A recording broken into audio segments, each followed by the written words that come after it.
இஸ்ரோ முன்னாள் விஞ்ஞானி நெல்லைமுத்து காலமாக இருக்கிறார். அண்மை செய்தியாக நாம் பார்த்து கொண்டிருக்கிறோம்.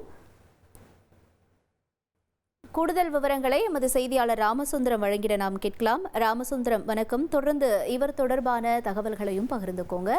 உடல்நிலை என்ன காரணம் இவர் காலமானதற்கு? நெல்லையைச் சேர்ந்த இஸ்ரோவின் முன்னாள் விஞ்ஞானி சு முத்து தற்போது திருவனந்தபுரத்துல உடல்நலக்குறைவால காலமாகி இருக்கிறார். இவருக்கு வயது 74.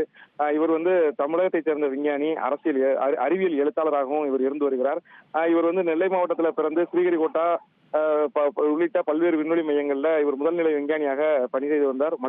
உலக தமிழ் கவிஞர் பேரவையில் வழங்கப்பட்ட கலைமாமணி விருதும் இவருக்கு ஏற்கனவே வழங்கப்பட்டிருக்கிறது. இவர் பல்வேறு நூல்கள், அதாவது 70க்கும் மேற்பட்ட நூல்களை இவர் எழுதியிருக்கிறார்.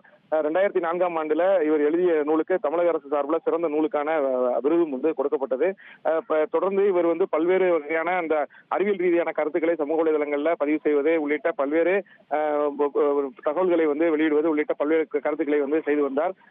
உடல்நலக் குறைவால திருவனந்தபுரத்துல அவர் ஏற்கனவே இங்க நெல்லையிலிருந்து விஞ்ஞானத்துறையிலிருந்து ஓய்வு பெற்ற பின்னர் திருவனந்தபுரத்துல தங்கியிருந்தார். திருவனந்தபுரத்துல நேற்று உடல்நலக் குறைவால காலமாகி இருக்கிறார். இந்த தகவல் ஒரு குடும்பத்தினர் சார்பில் வெளியிடப்பட்டிருக்கிறது. தொடர்ந்து அவருக்கான அந்த இறுதிச் சடங்குகள் செய்வதற்கான ஏற்பாடுகள் செய்யப்பட்டிருக்கும். அதிகாரப்பூர்வமான அந்த இறுதிச் சடங்குகள் எப்பொழுது முடியும் என்பது குறித்தான தகவல்கள் அவரது குடும்பத்தினர் சார்பில் வெளியிடப்படும் என சொல்லியிருக்கிறார்கள்.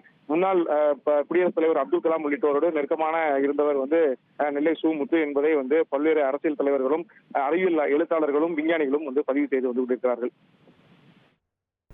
உங்களுடைய தகவல்களுக்கு நன்றி ராமசுந்தரம். தந்தி டிவியை உங்கள் கேபிள் டிவி ஆபரேட்டரிடம் இலவசமாக கேட்டு பெறுங்கள்.